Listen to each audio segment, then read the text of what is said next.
Hello, hello. Welcome to another episode of the Arkham Sessions. My name is Brian Ward. With me, as always, the psychologist to the superhero, the superheroines, and the supervillains of Gotham City, Dr. Andrea Letamendi. Hi, Brian. How are you? I'm doing pretty well. I can't lie. I am both excited and terrified of this week's episode because it is so chock full of psychological goodness that I'm a little anxious. Just because it's those nerves of like, yay, and yet, oh my God, what is she gonna say? I'm going to drop the science on you with this one. You are going to drop the science. I'm very excited for it. Before we get to any of that, though, I want to bring up a couple of things. One thing, you deserve a bit of a pat on the back because this past week you had the most amazing profile written about you in The Atlantic. Oh, you're so sweet. I have known you for a while, and I learned stuff about you that I didn't know. I learned stuff about myself that even I didn't know. This journalist at The Atlantic was just so thorough and professional and just really did a good job with asking the right questions and even attending some of the conventions that I've done and some of the speaking events and really getting down to kind of the core, the essence really of the work that I do. And I would say even beyond any ability, I had to really articulate and conceptualize how I've combined my love for comics and sci-fi and fantasy and psychology. This journalist was able to create a story, like an actual story about growing up geeky and pursuing a career in psychology and sort of the pitfalls and the challenges and really some of the self-doubt that I experienced. And I won't lie, there are some bullying experiences that she asked me about and that she captured really well in there. That honestly, it feels like my story because all of it is about my life and my career, but it's so well written and so very poignant that it almost reads like fiction to me. Like I have to separate myself from it because it's just such an amazing biography about my work. And yet, not only is it true, it's one of those cases where it is so true about so many people. It's very inspirational to hear how you were able to emerge from all of that growing up and how it could affect other people who may be reading this now. I know it got passed around by a number of people. A lot of professional comic book writers got a hold of this and started tweeting it out to people. And I thought that was absolutely fantastic. So congratulations. We're definitely going to post a link to that in the notes here. You guys should absolutely check it out at theatlantic.com. So congratulations. Thanks, Brian. We also had a fantastic email from our good friend Bernard O'Shea last week. He always comes through with some really good insights and some good emails and questions and thoughts about the episodes. Last week we covered What is Reality, which was all about virtual reality. It was about the Riddler. It was about maybe an episode that was a little ahead of its time. And yet we didn't touch on something that Bernard actually picked up on. And I'm happy about that because it gives us an opportunity to investigate it a little bit here. His email actually says, "My question this week is about the Riddler. In this episode, Riddler is obsessed about removing any trace or record of Edward Nygma in the real world. He only refers to himself as the Riddler. I wonder if, based on his plot, this episode, which involves virtual reality, and his first appearance, which involved a video game brought to life, if Riddler is happiest in a VR world, perhaps even moving to that idea of living in a world of his own creation. A recent survey in the UK discovered that 45% of young people are happier with their online lives because they have control of their situations, image, etc. The concern with such an admission is that people are not functioning properly in the real world communities. So my question is, do you both agree that the Riddler seems to be happier living in a virtual online world? He certainly likes to be in control, especially when he locks horns with Batman, and he seems to be fully adopting the identity of the Riddler. It's true that he's almost taken on this identity of an avatar, like just this alternate reality. And what would you say to that? I mean, first, what an awesome email that Bernard sent us. He's one of my people. Like, straight up dropped some evidence, the survey that captures this particular online behavior and certain attitudes around online identities. That's really cool. I think that's a really good point that, sure, if the Riddler isn't, unlike many of us, that if we could control this virtual environment and be able to manipulate it, be able to represent ourselves differently, which we do.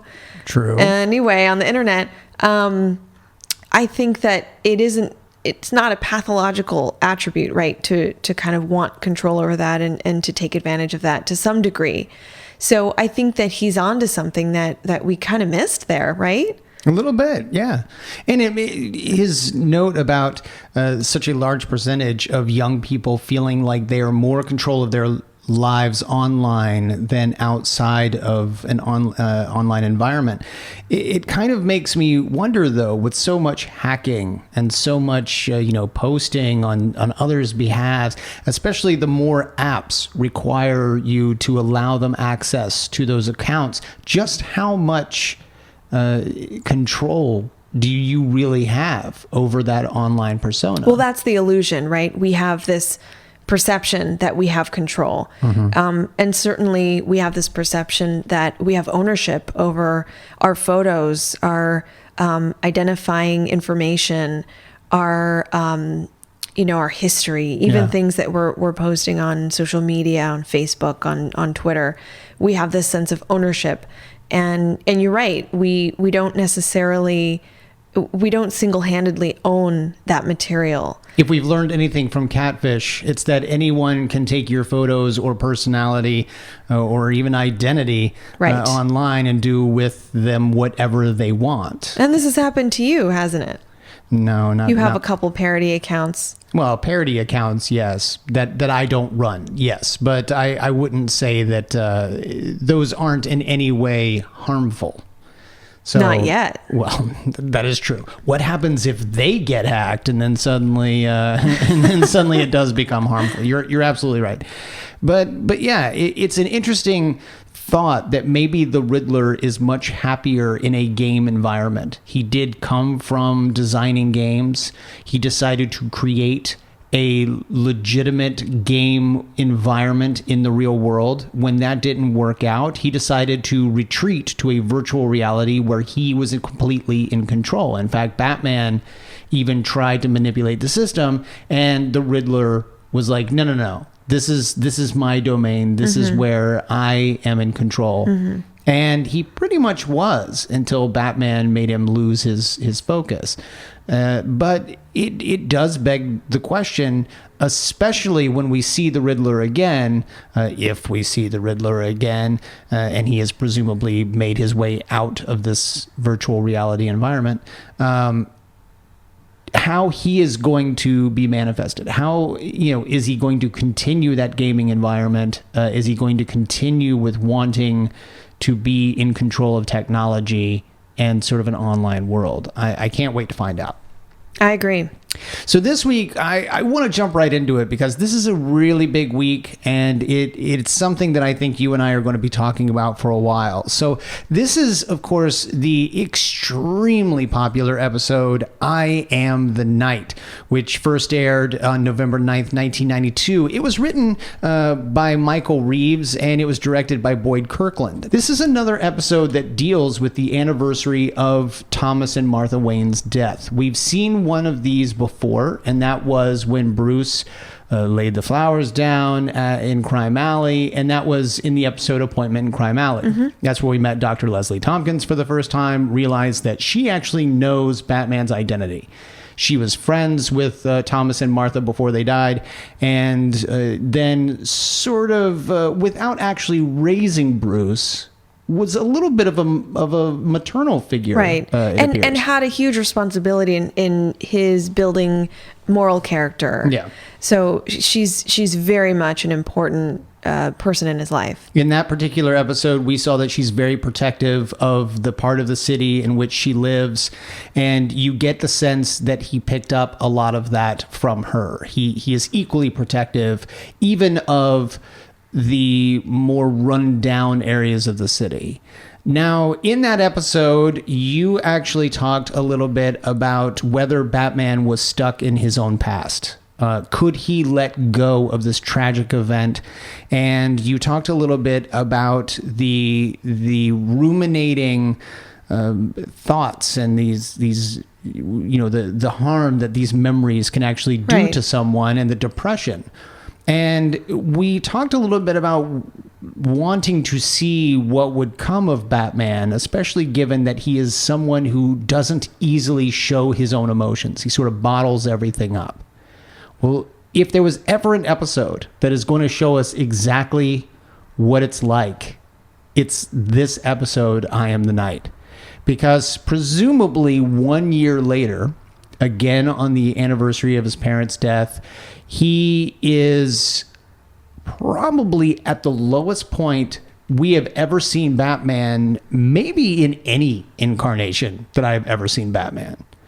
I mean, from frame one, he is in the Batcave reading the newspaper, finding out that the Penguin has been released due to a technicality in the trial.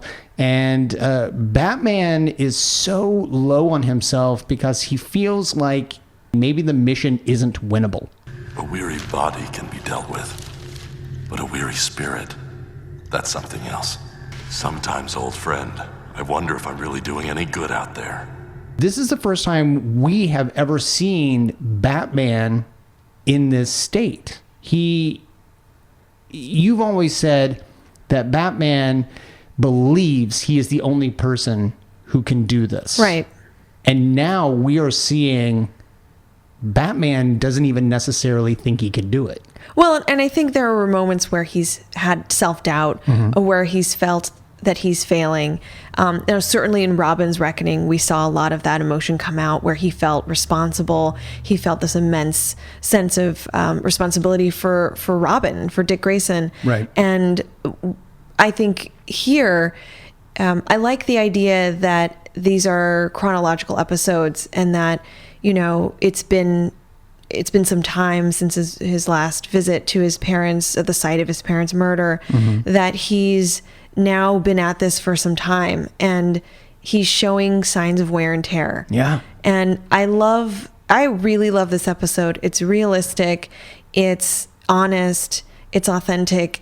It's still, remember, this is a kid's show in 92, 93, but it is just so, it's just so open and honest with what it must be like, and this is why this particular character is so fascinating to me psychologically, because you have to understand what he's gone through to be here at this point. We've been with him throughout some ups and downs, mostly downs.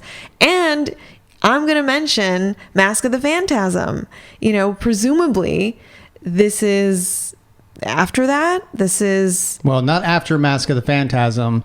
It's after the relationship that he had with Andrea Beaumont. Yes. Right. Good clarification. This would be, he has had this failed relationship. He knows what he's sacrificing to do what he's doing. Right. So there's, I think, great context psychologically for us to really, just that opening scene with him reading this headline and the expression on his face, and just his the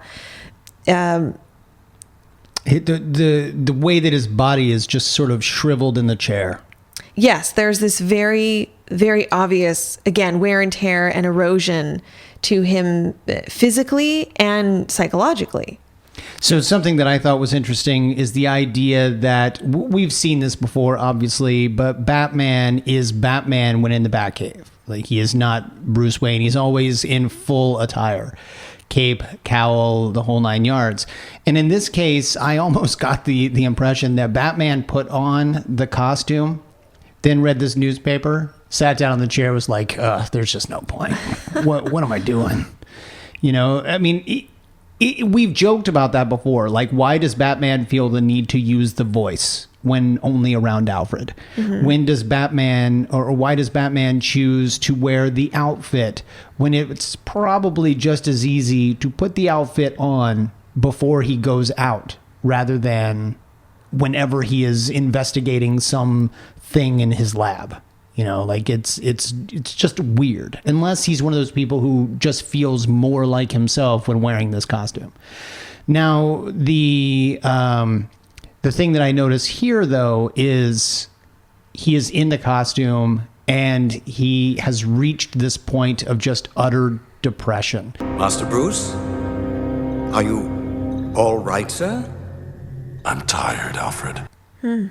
I mean, it's so funny because it's like Batman has been listening to our podcast, particularly the stuff that I have said, because I can be very critical of Batman. I can be very critical of the fact that he has been doing this for so long and he's not getting anywhere. All the people he puts behind bars just get out again. Right. And I think it's important. You know what I'm going to say about this, that this is a negative cognition. This is one of those, one of those core beliefs starting to surface and become this negative cognition. I've talked about core beliefs before, or schema before, and these are these very fundamental, perspectives, attitudes, again, beliefs that somebody holds. And for folks who struggle with anxiety and depression and histories of trauma, a lot of times those can solidify into really negative thoughts about oneself, their future, their abilities.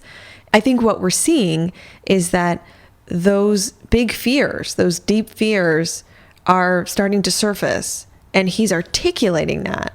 And it's dangerous for him, because once he starts to really ruminate and even, begin to believe some of these thoughts, he then might behave in accordance, which in this episode he does. Yeah. This episode is kind of powerful because of a number of things. For starters, the very next thing we see after this scene is this young kid, this young con man on the streets of Gotham City.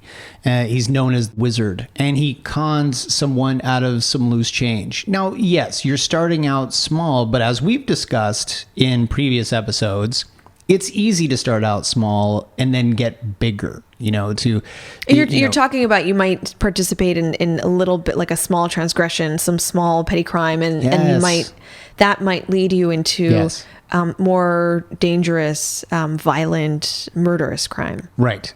And it's one of those, things where, frankly, I feel like this particular episode is almost like a test for all the episodes we've got coming up. This is our final exam, except it's only episode 50. It's like a midterm. It is a midterm. You have literally discussed scientific studies where someone would start with a small transgression and then they feel okay about that, and then they feel a little more about pushing it further. They feel okay about going even further, and they feel okay about going even further. And that's exactly sort of where this kid is starting. And he passes by this store, and this is something that I both want to say, nah, told you so, and B, I'm sorry, Drea, because you were right about something. We have seen Batman give away his cape and cowl. We have. We have seen Batman ditch his cape and cowl, and people getting it, and you have said, well, maybe that's a costume cape and cowl. That's not his real cape and cowl. That's something that you can buy. He would never give up his real cape and cowl. Well, it turns out you might be right, because this store that Wizard passes by is all Batman merch. I mean, all of it. The entire, it's like walking by the Warner Brothers store, but it's only Batman. And you gotta think there's a cape and cowl in there somewhere. Totally. That maybe Batman has picked up, and that's what he's giving to people. And this brings up the part that I have been saying all along, which is that if you want to be successful as a vigilante, you have to constantly be a myth. You have to be the boogeyman. You have to be the person that criminals, it's like he says, Kevin Spacey says in The Usual Suspects, Kaiser Soze is the person that criminals tell their kids about at night before they go to sleep. You stay on the straight and narrow, or Kaiser Soze will get you, or whatever. That's what Batman needs to be. He needs to constantly be this mythological creature. So you're saying, how can he be mysterious and threatening and fear-inducing if you've got these little hats and capes and cows and toys that they're selling at the store? More than that, you can't be this menacing, fear-inducing creature of the night if you drive a car. You can't. I don't care how cool the car is. It humanizes you. It means that you are behind the wheel of this vehicle. And that if the criminals are able to say, I saw the Batman down on 4th Street, I'm going to go do some crime uptown. So you're saying he can't drive the Batmobile? No, I'm saying he absolutely should not drive the Batmobile. The more he drives a car, the more it becomes, he is no longer a mythological creature. He's now someone with a driver's license. The Batwing is one thing because you can fly above and you can, do whatever. But as long as you are down on the streets, and you're visible. That's another thing we've talked about in previous episodes. Batman makes himself very visible to people. He will go into a bank that's being robbed and be seen by all of the regular folk. He has placed himself in this position to have what is presumably illegal bootleg merchandise made of him. I mean, how do you trademark your own vigilante personality and still keep it an alter ego? So there's this Batman store with t-shirts, hats, toys, posters, the whole 9 yards. We've even seen that Sherwood in I've Got Batman in My Basement had a poster of the Joker. So presumably that's the kind of thing that you could also get. Maybe he got that at that store. Very possible. So Batman, throughout the course of this episode, because I think at this point we are so deeply talking about Batman's personality that almost talking about the events of the episode, or it's just minutia at this point. Throughout the course of this episode, Batman actually says, they sell t-shirts of me. I've become a cliche, more good for the tourist trade than the streets. And that could very well be true. The more he is seen as someone that is an action superhero to the people of Gotham City, he's not necessarily seen as the person who is saving Gotham City. And it brings up my point, as we've spoken about this in the past. Batman isn't scary to anybody. He can't be scary if little kids are wearing t-shirts with his image on it. I can think of many fictional characters that youth will emulate, that they'll wear. I mean, even take something like the Joker. Like, that Sherman kid had a poster of him, but I bet you he's terrified of him. Wasn't there something like Freddy Krueger? Here's a good example. When you were a kid, did you not have that poster with like the Freddy Krueger claw coming out? I did not. But that's different because Freddy Krueger was a movie figure. He was a character in a piece of fiction. In Gotham City, there is a man who wears body armor and a cape and cowl, and he is fighting crime.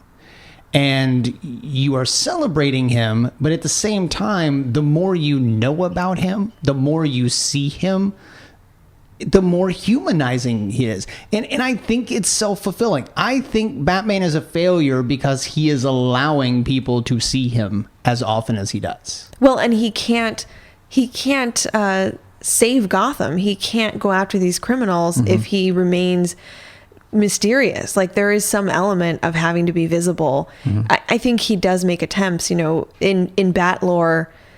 There's a lot of effort that goes into hiding his car and becoming a bit more elusive, and I think that that he does put efforts into that. But ultimately, I don't know that it's necessarily a bad thing that we're realizing that he does he is human. He's gonna drive a car. He's going to, walk on legs and not actually fly.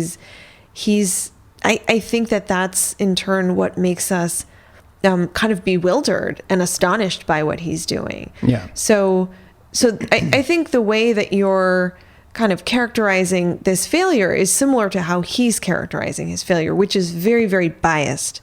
I agree to some extent. I mean, the wizard who is caught in the act of conning, these people by Batman, even Wizard isn't scared of Batman. Mm-hmm. Now, Wizard seems to be fairly low on the totem pole of crime. He is only sort of conning people out of loose change, and he's doing it in a very benign way. He isn't pickpocketing them or anything like that. He's straight up saying, "Hey, could you give me some bus fare?" And they give him change, and then he's like, "Ha, works every time."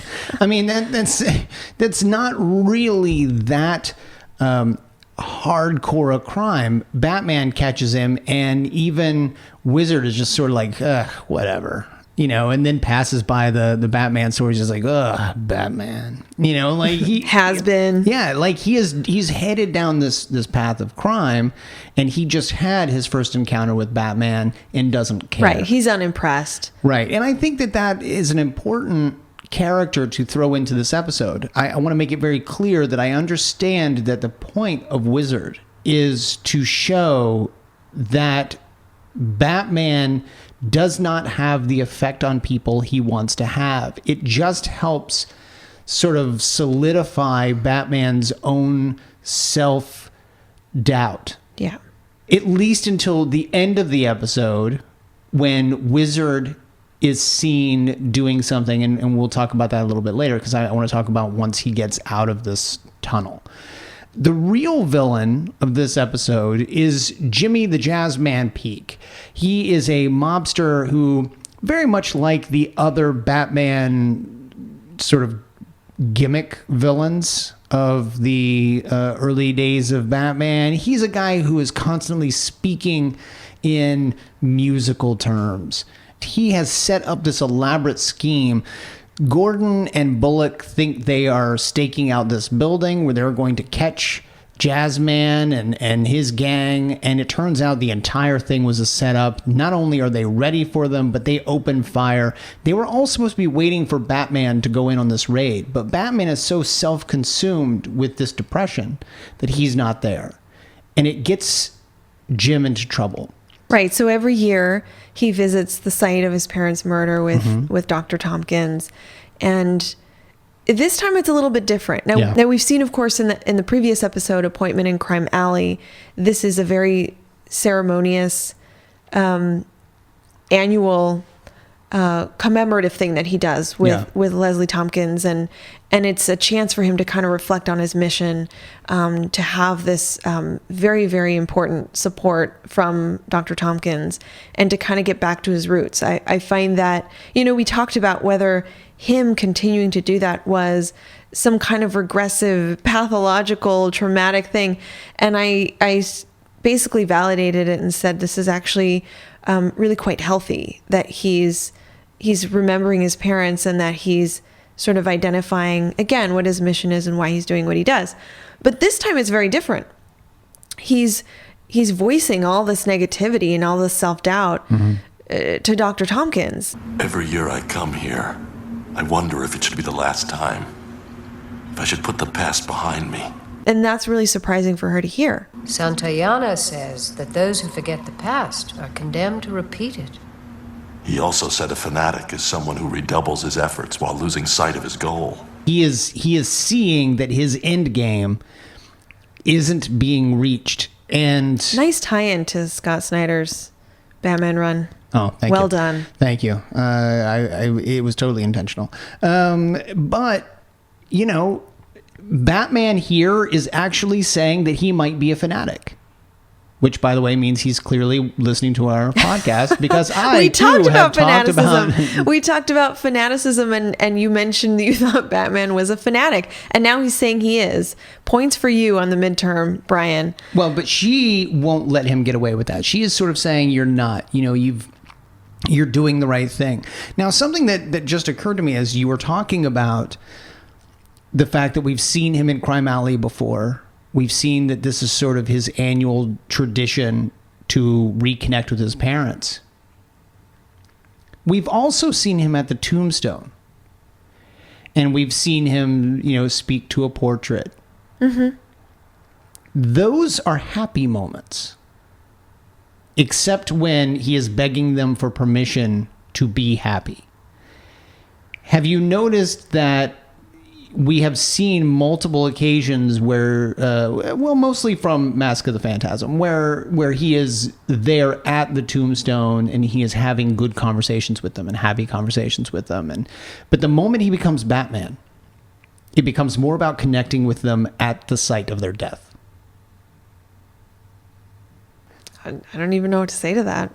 I do think that you're onto something. I do think that this goes back to the idea that when he wears the cape and cowl, that he's connected more to his mission and to his identity as the Cape Crusader. Mm-hmm. And he needs to be sort of engulfed in that persona in order to really, again, in order to really experience and be propelled by this mission. This, unfortunately, means that while he wasn't there, Jimmy, the Jazz Man Peak, has opened fire on Bullock and Gordon, and he is just unloading. He and his gang are unloading on the police. Batman shows up just in time to sort of foil any real danger to most of the cops, but Jimmy, the Jazz Man, gets away. And he jumps into a truck. Batman jumps on top of it. And like Batman tends to do, he somehow or another careens the truck into the wall. He uses his bat rope and, the truck ends up going into the wall. Now, Batman chooses to stay out of sight for this. He actually disappears as if to allow the cops, Bullock and Gordon, to think that the Jazz Man has simply crashed his truck and that they have brought him down. And it's at this moment that Bullock says that Commissioner Gordon should definitely be here to see it. And then that's when they see Gordon's body on the ground. Oh, my God. He has been shot. Mm-hmm. And he is whisked away to the hospital, to the intensive care unit. I mean, they have to operate on him. This is a very real thing. The writers and the animators typically have to steer away from this kind of thing for a children's cartoon. But they are straight up letting you know what a cop has to deal with when going out onto the streets. And Batman feels responsible because he wasn't there. He was too caught up in his own emotions. And he wasn't there when Gordon needed him, and now Gordon is in the hospital. And Batman refuses to let anyone else get hurt like this. When you look too long into the abyss looks back through you. Maybe it's time for Batman to return to the night that spawned him, before anyone else gets hurt.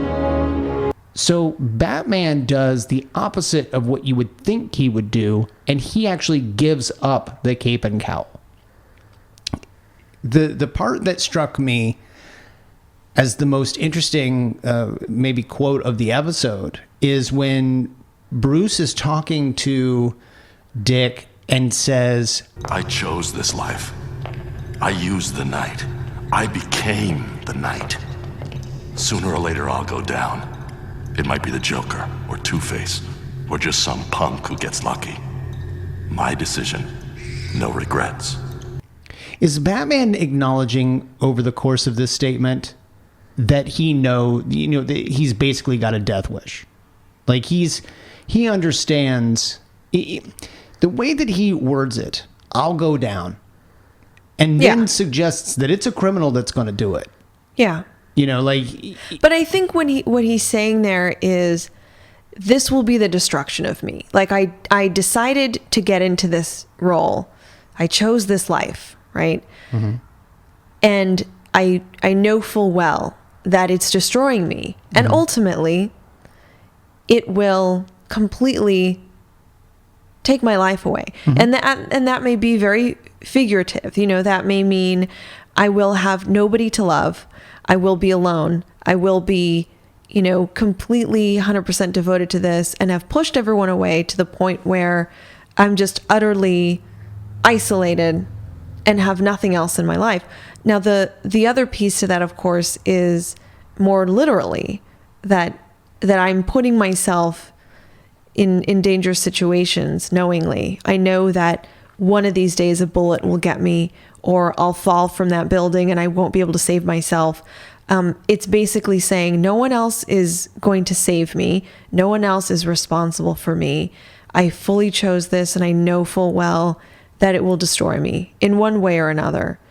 And it's interesting that he's telling Dick this, because of course Dick is always the voice of reason, of family, of the bigger picture. I love that Dick Grayson is basically the one to kind of put things into context and to remind Bruce of the bigger picture. Well, he's always been the guy who's had to remind him of family, but Batman has always had to remind Robin about the mission. You know, like when Robin goes off in Robin's Reckoning, Batman is the one who pulls him off the ledge. He becomes the voice of reason in that case. So when it comes to humanizing Batman, Dick is the voice that tries to do that, even more so than Alfred. Alfred kind of sits back and makes jokes, but doesn't necessarily try to humanize Master Bruce.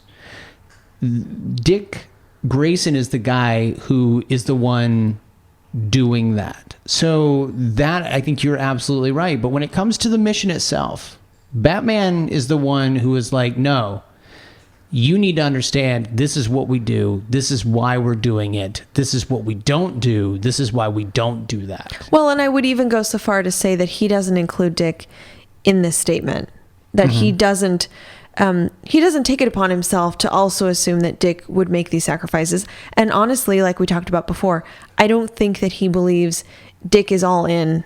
Wow, that's going to get cut. In the same way that he is, right? That I think that we'll talk about why he's like this and sort of my perspective on what creates this mentality. But he believes he's so unique and so different and so extraordinary that he and only he can do this.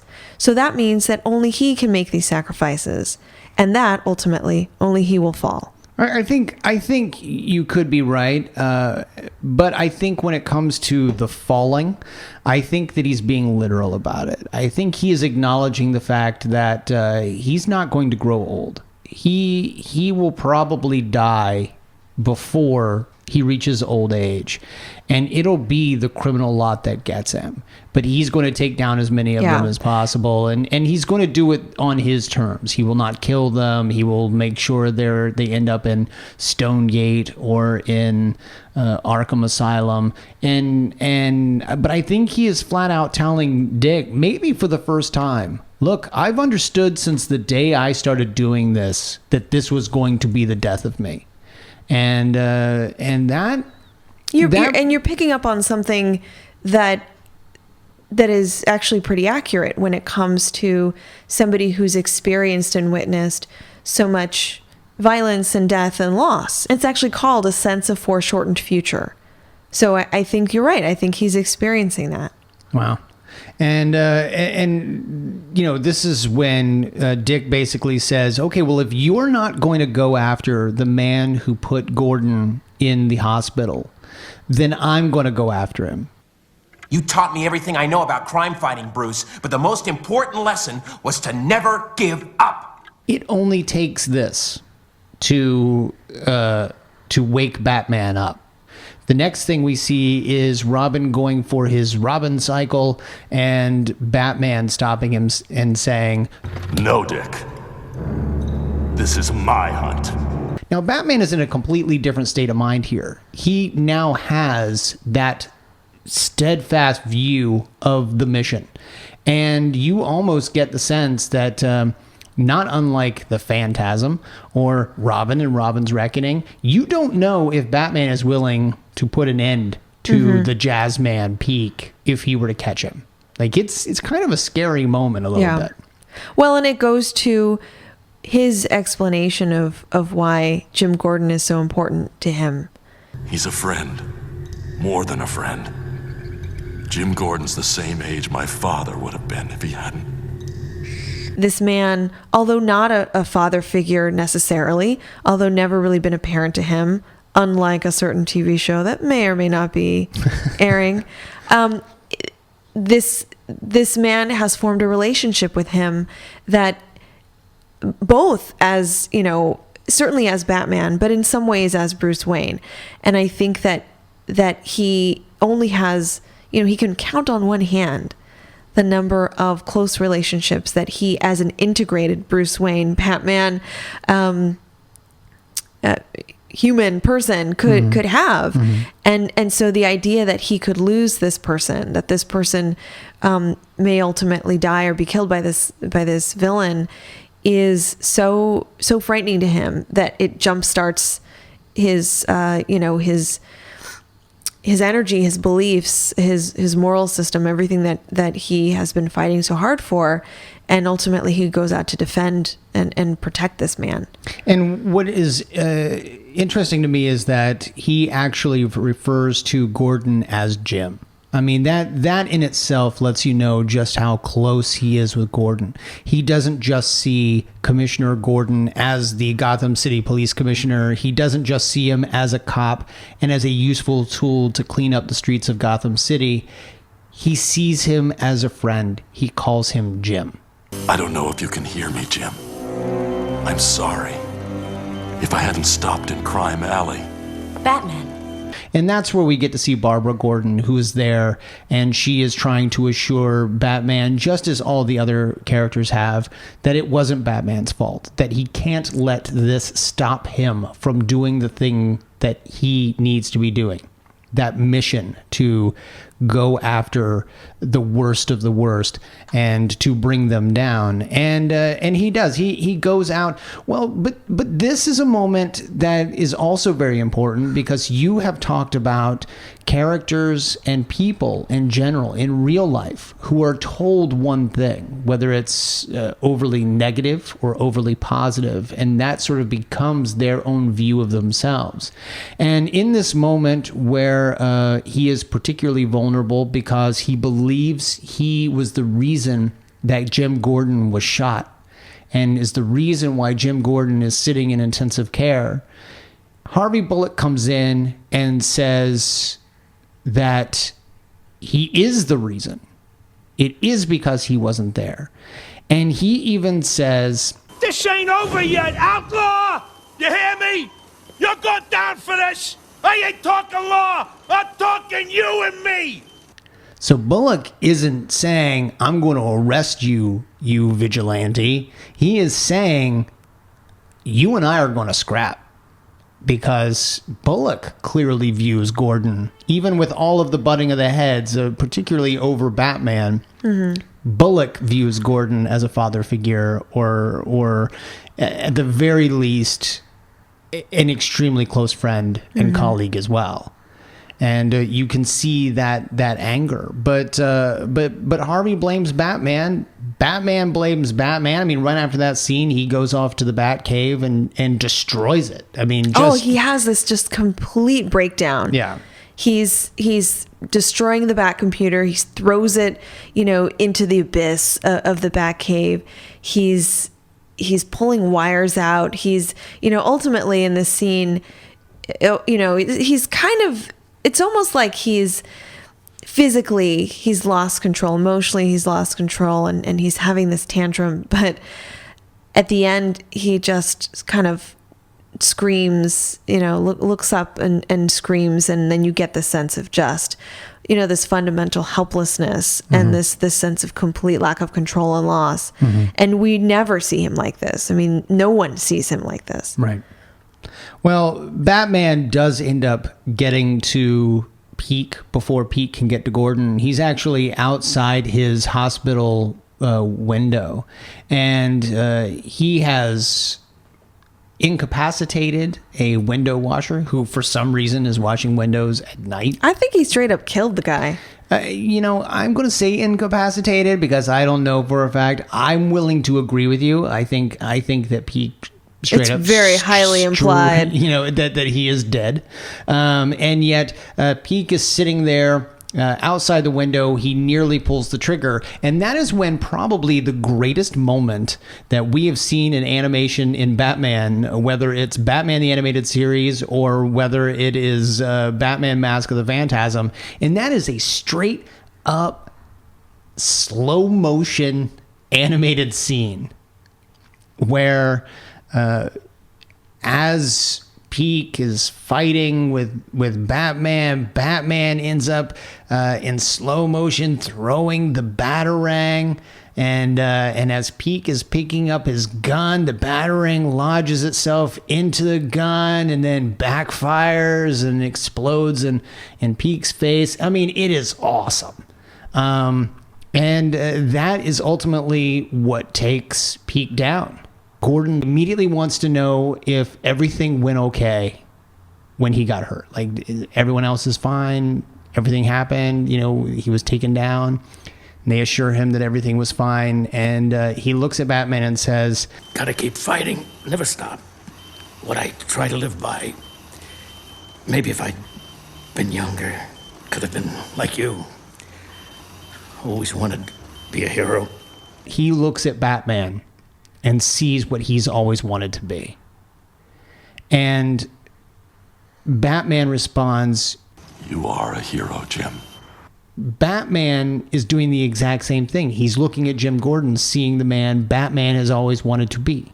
And it's this moment of mutual respect that is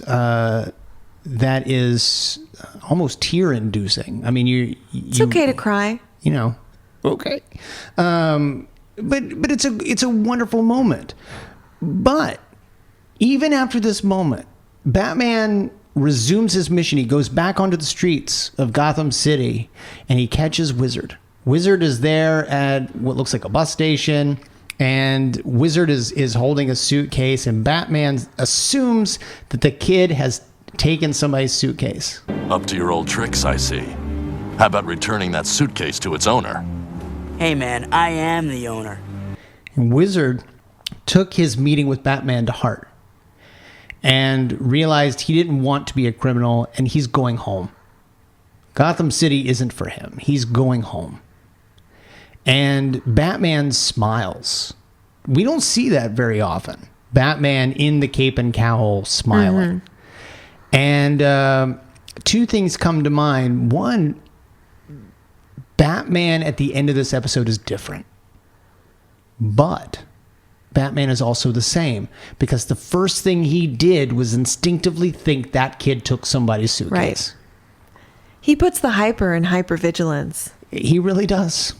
He really does. It goes back to what his state of mind, his bias. We talked about bias a little bit. His bias is that people fundamentally are going to break the law.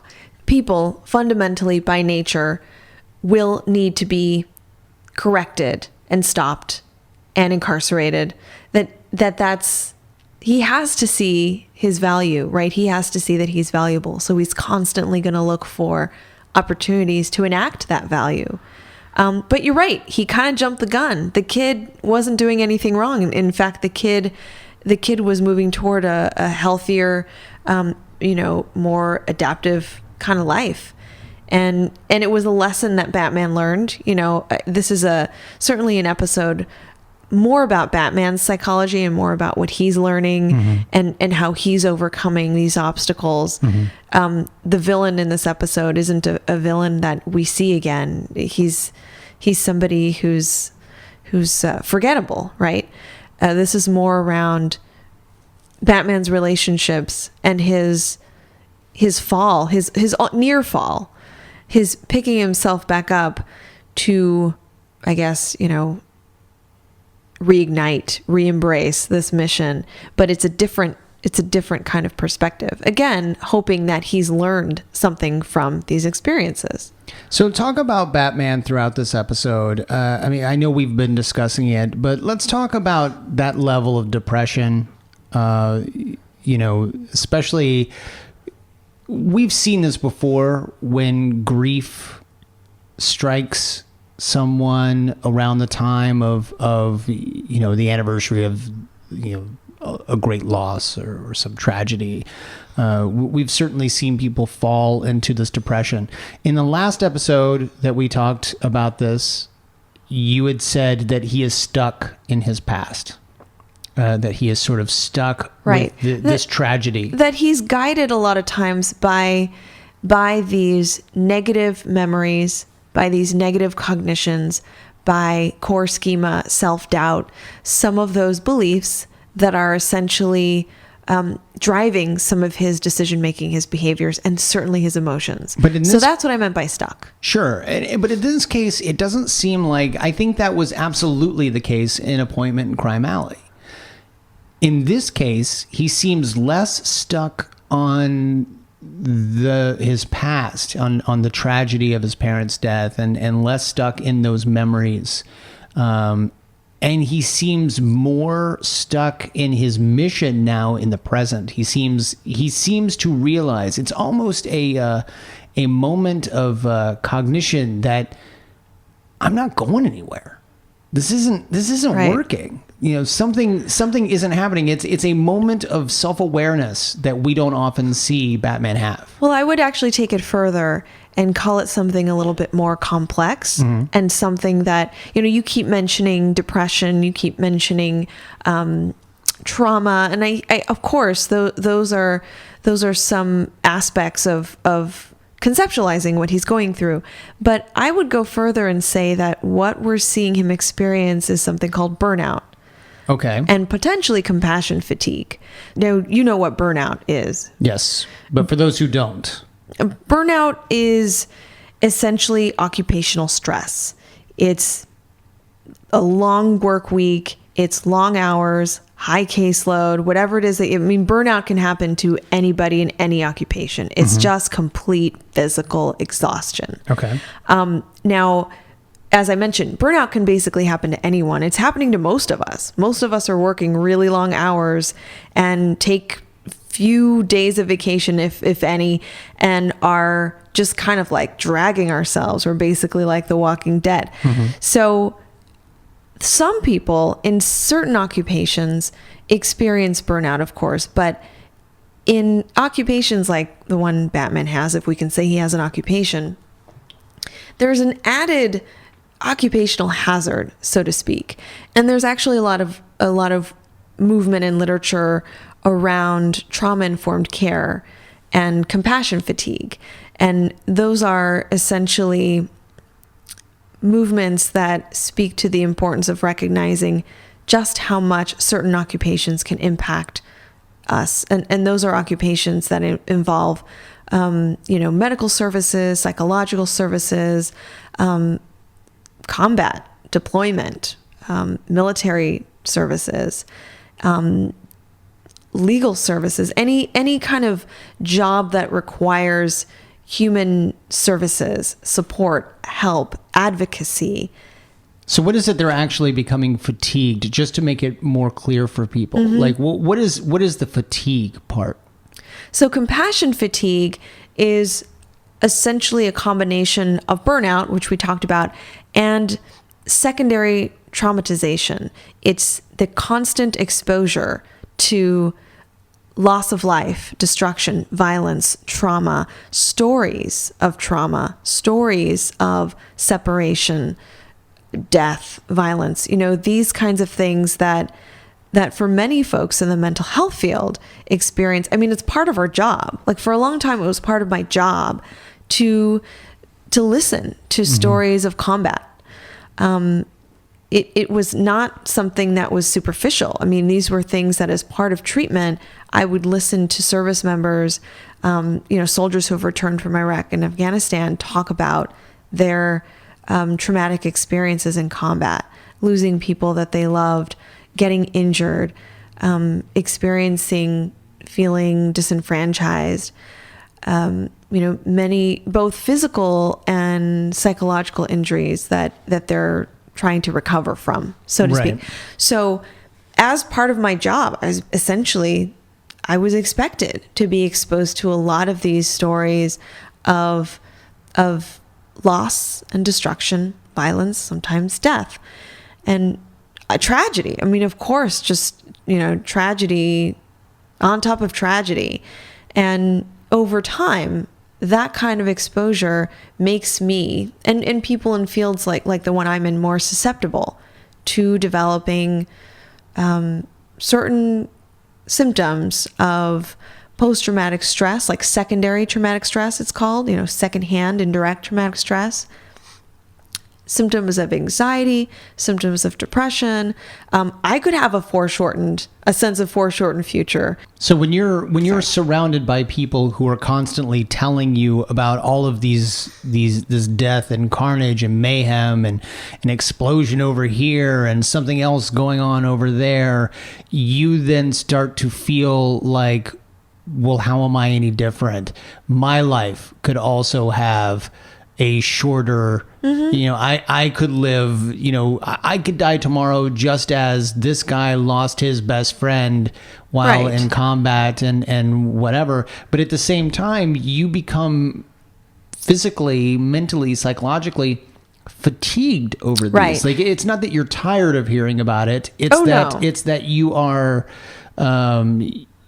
are burned out from hearing about all of this horrible stuff. And that's sort of what makes the helping fields have this occupational hazard, that sense of compassion fatigue or developing compassion fatigue essentially means there's this erosion to your ability to nurture other people. That essentially the reason you're there, your skill of support and help becomes, fragmented and eroded over time. It's almost as if, and I'm going to quote Dr. Borisenko, who said, compassion fatigue is the loss of one's ability to nurture, which is incredibly, powerful. That idea that, especially if you're someone like Batman, that your job is to protect and save. And what you're doing, all of that exposure is chipping away at your morality and your strong core beliefs to the point where you're losing your ability to stay focused on that mission. And that's tied into what's called moral distress.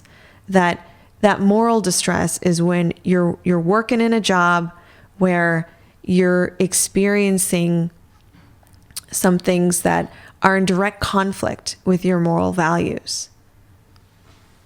So when you hear a police officer or a soldier or Batman in this case saying, what's the point in even trying to help these people? Mm-hmm. It's not doing any good. We should just give up now. Mm-hmm. That is compassion fatigue. That's absolutely compassion fatigue. So Batman is absolutely suffering from compassion fatigue in this episode, where it's not even that he is tired of helping the people of Gotham City. He just doesn't see the point anymore. Exactly. So what we see with him, this anger, this cynicism, this complete frustration and him wanting to give up is this after effect. It's a side effect of feeling completely wary and running out of compassion. It's almost as if he's running out of compassion because he's not seeing it go anywhere. And that's what I meant by moral distress. Right. There's an inconsistency between his core beliefs and his actions. I keep doing this. I keep trying to save this city. and it's no good. It results in failure.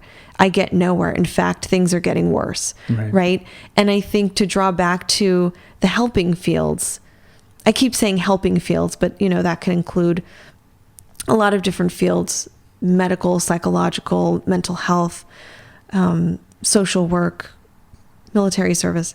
That oftentimes, especially when we're in certain unsupportive environments, and we can talk more about that, we are very likely, in fact, research shows that people in certain fields are more likely, because of their jobs, to have depression, to have PTSD, to have more medical, physical ailments and illnesses.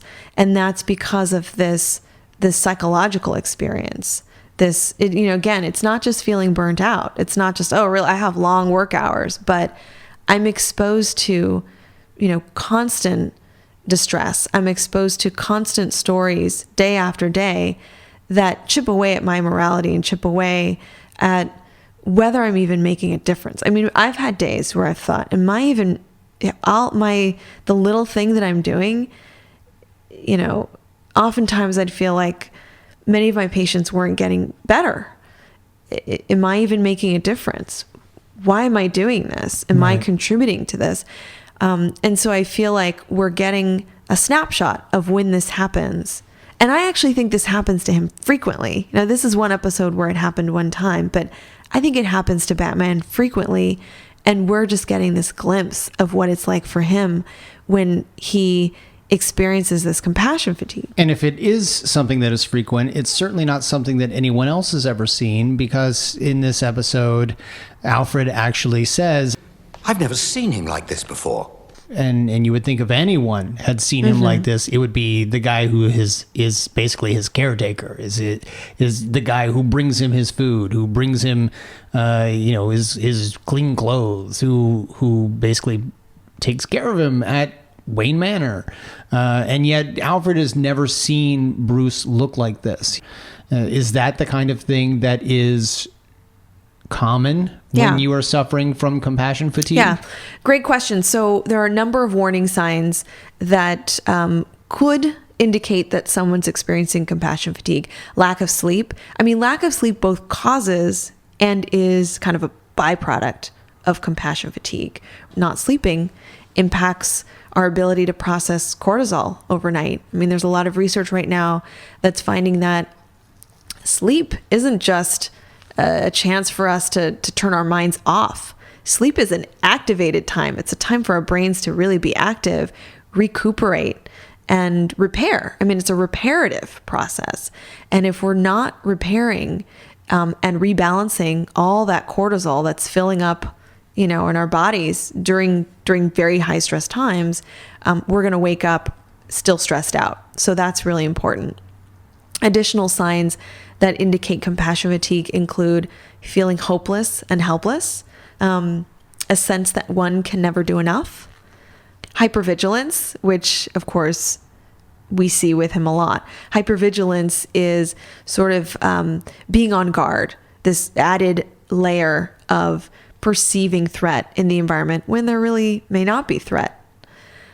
Diminished creativity, which is really important. So how does that impact Batman? Well, in what ways is he going to get himself out of trouble? In what ways is he going to get Jazzman or any criminal that he's going after? He has to be really creative and problem solve on the spot.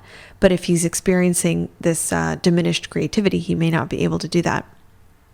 Similar to that is the inability to embrace complexity.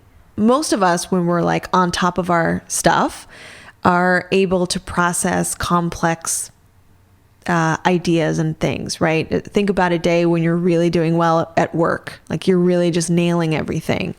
Minimizing is a specific symptom of compassion fatigue. Minimizing means basically making other people's experiences smaller or less important. So if people say like, in 100 years, no one's going to care.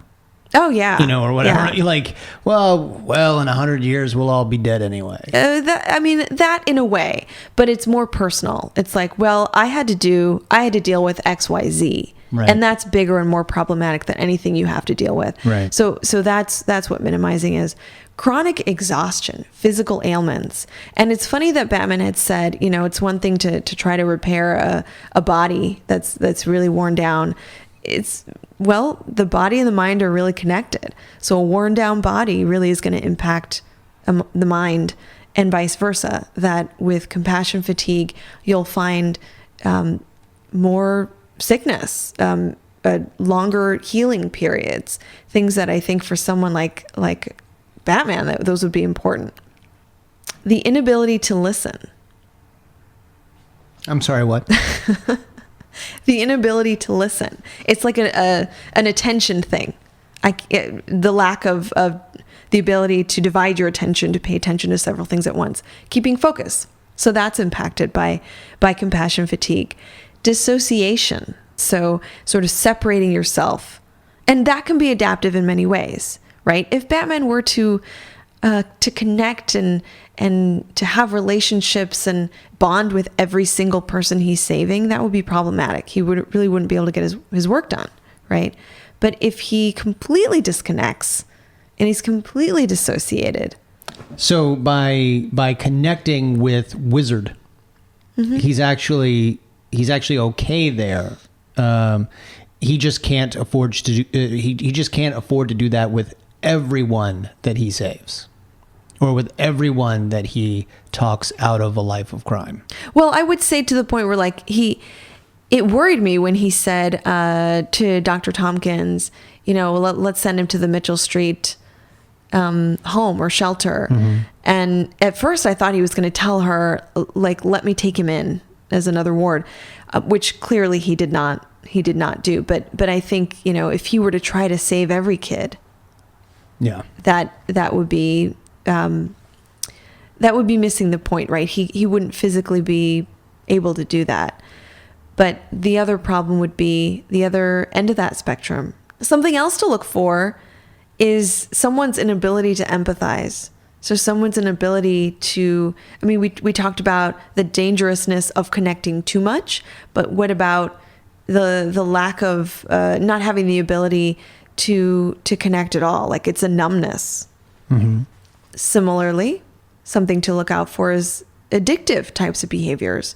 So that 1 glass of wine a night turns into 2 glasses of wine, turns into 3 glasses of wine, and a mixed drink turns into a whole bottle of wine and a couple mixed drinks. Sound familiar?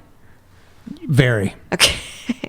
Not to pathologize having a glass of wine or having anything to drink, but when you see those types of behaviors that are driven by the need to push down emotions or to forget what you were dealing with all day, that can be problematic. Does that make sense? Perfect. Okay. And then lastly, interestingly, compassion fatigue can sometimes be characterized by grandiosity, this inflated self-importance. And this, I think, is certainly what Batman is experiencing, where he believes that he is the only one who can do what he needs to do, especially in this episode. He pushes Robin away and says, this is my hunt. I must do this. And it's kind of like that martyr syndrome, right? That I have to do this. I have to sacrifice, and no one else is able to. No one else is capable of enduring what I can endure. It's sort of when you see people kind of comparing their scars, their battle wounds. That's essentially what that means. Right. So you've just listed a lot of different sort of symptoms and things to look for when trying to look for compassion fatigue. But realistically, any one of us could be suffering from any number of these symptoms and not necessarily be suffering from compassion fatigue. True. So how much would need to all come together to form this diagnosis? Well, and thank you for pointing that out. Compassion fatigue is not a diagnostic category. It's not an illness. It's not a diagnosis. It's more about a particular sort of constellation of problems: physiological, emotional, cognitive. It's sort of a cluster of symptoms and problems that could all lead back to the experience of overexposure to destruction and trauma and to tragedy, really. So this is why this is specific to certain fields. Okay. So you are a psychologist and you are given the opportunity to spend time with Batman. How do you help him with his compassion fatigue? Is it by doing the same things that Leslie Thompkins and Alfred and Dick are doing? Is it simply by telling him that he is the only one that can do this, or that he is on the right path? What do you do differently? Or do you just do it the same? Well, I certainly wouldn't do it the same, because he's really at risk for just becoming worse. But I think it's important to point out that there are a number of things that he could do that could help him sort of build resilience and recover from some of these things. And, certainly, I mean, the obvious things, right? Like, he needs to get more sleep. He needs to eat meals. He needs to embrace his social support. And that's a huge part of this, that one of the number one most effective strategies really is to be involved with family, friends, loved ones, people who are going to provide that social support. And that's really important for self-care. And a lot of this stuff is helpful, not just for compassion fatigue, but for recovering from burnout. Right. Well, at the end of this episode, he is clearly sort of recharged. What is it that did that in this episode, do you think? That's the moral distress we were talking about. So one of the causes of compassion fatigue is experiencing moral distress. That's when you believe like what you're doing just isn't in line with your beliefs. And I think that he had this trigger. It's like he had this switch that went off that reminded him, no, I can make a difference. Actually going after this guy is going to be in complete alignment with my morality and my mission, because I'm protecting someone that's really important to me. And fundamentally, there's always someone who's really important to somebody. So even if I just think I'm chipping away at one person or one villain, that could save a life. That could impact someone's life tremendously, because this time it's my life that's being impacted tremendously. Right. So overall, looking at this episode, how do you feel? Fatigued. I for obvious reasons, this is one of my favorite episodes. It's incredibly dramatic. It's very authentic. It's very honest. And easily one of the most quotable episodes about any animated series. Absolutely. And I won't list them off here, but there are a number of graphic novels and comics that have very similar themes to them, that he's hanging off of a thread, right? And that Dick and Alfred and other people in his life are telling him, you're in danger. You need to recover from this. You need to take care of yourself.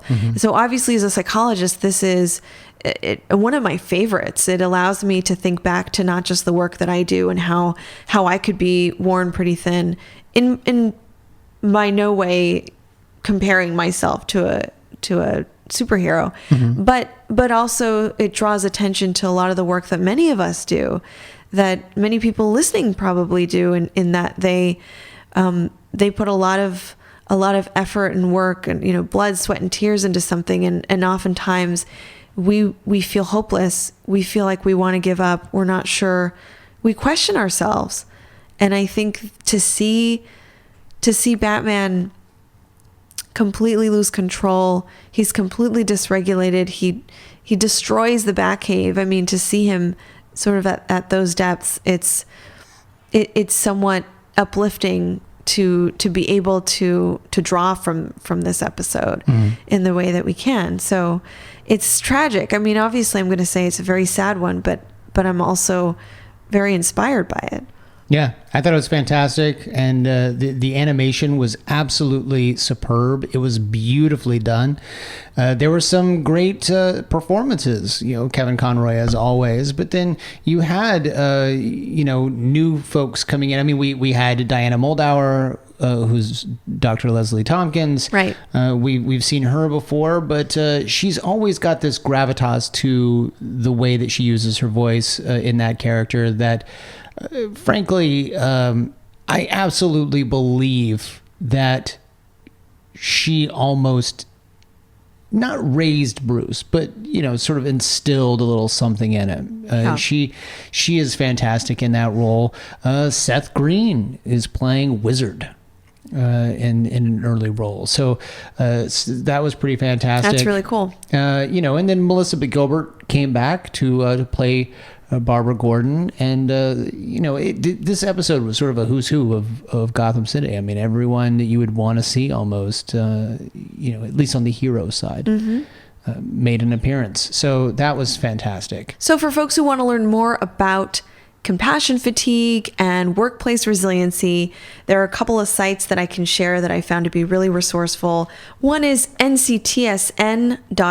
That's the National Child Traumatic Stress Network. So that will give a lot of support and resources specifically for folks who are, for folks in the mental health sector.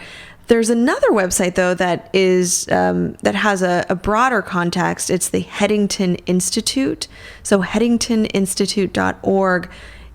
This is actually an organization that partners with humanitarian relief and has all of these wonderful resources around promoting resilience, for dealing with trauma and vicarious trauma, and essentially for applying all of this research and evidence to many different fields in terms of humanitarian efforts to try to kind of, it's almost like you can't help other people until you help yourself. So how to keep helping yourself and develop resiliency and work on your self-care. So lots of great stuff on that site. Right. Next week, I am equally excited because we get to analyze another of our good friend Len Wein's episodes, and that is Off Balance. So that one should be pretty cool. You should absolutely come back for that. Drea, until then, where can folks find you online? On Twitter, I'm Arkham Asylum Doc. My website is underthemaskonline.com. And you can find us both on Twitter. We are at Arkham Sessions. You can find me on Twitter. I am at bward028. You can also email us if you have questions, comments, any kind of insights. Obviously, we like to hear them and address them on the show. So email us. We are arkhamsessions@gmail.com. Until next week with Off Balance, I'm Brian Ward. I'm Dr. Andrea Letamendi. And we are the Arkham Sessions.